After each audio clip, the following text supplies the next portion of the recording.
Andréia, para você que não conhece, ela tem ali a sua participação em alguns quadros da grande imprensa ali, como Fátima Bernardes, Patrícia Poeta, sempre falando do tema de educação, e eu tive o privilégio de poder gravar essa entrevista aqui com você hoje. Imagina, grande prazer. Muito obrigado.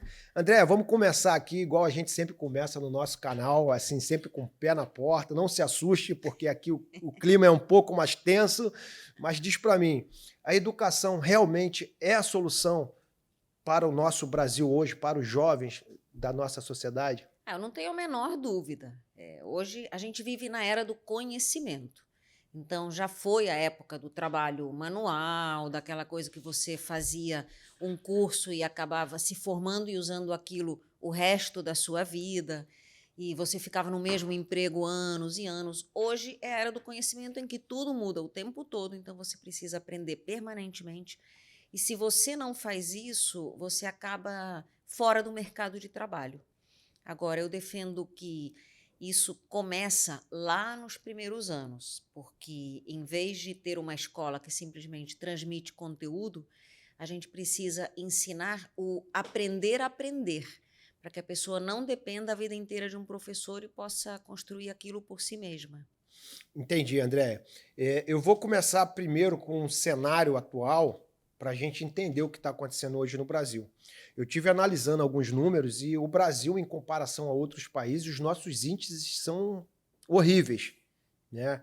O que você acha que o Brasil tá errando? Onde o Brasil está errando para que esses números sejam tão baixos ali no ensino fundamental, no ensino primário, até no ensino superior? Olha, primeiro vamos trazer um contexto desses números, pelo menos os mais recentes. Existe o IDEB, que é o Índice de Desenvolvimento da Educação Brasileira, que ele é composto pela prova Brasil, onde os alunos resolvem questões de matemática, português, ciências, e também pelos níveis de aprovação e reprovação. Mas quando você olha os números da prova em si, o Brasil está com uma média no ensino médio de apenas 5/10.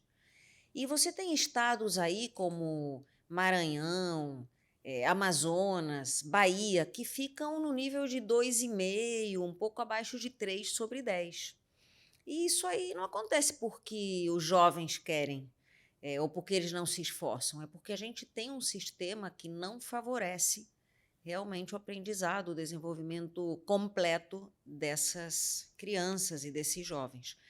Outro indicador, o PISA, né, que é um programa internacional de medição de competências, participam crianças entre 11 e 12 anos. E aí o Brasil, Fábio, por incrível que pareça, em 79 países, na área de matemática, ele está no número 70 no ranking. Sim.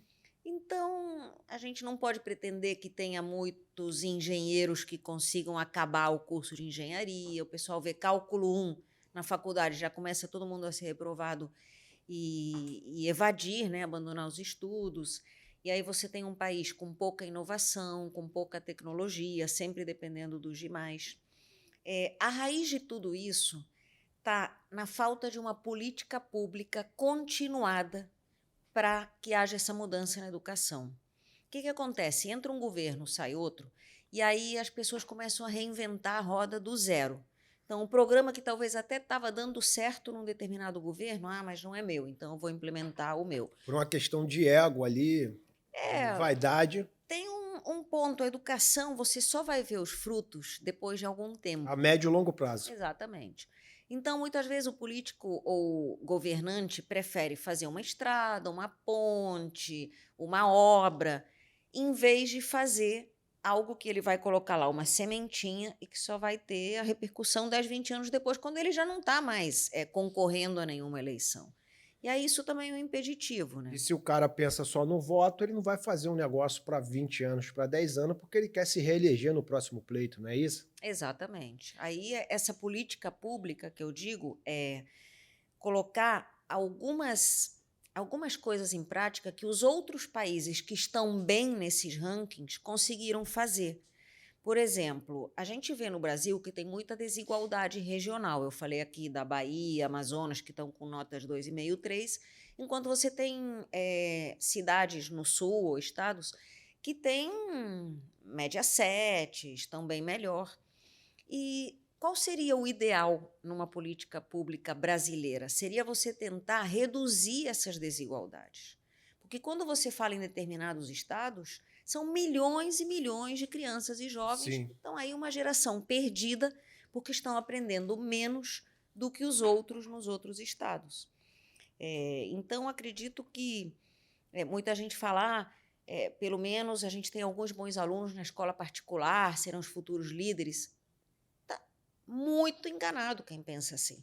Porque a escola pública tem mais de 40 milhões de alunos. Então, o futuro do Brasil está lá. Se a gente não melhorar isso, não vai melhorar o país.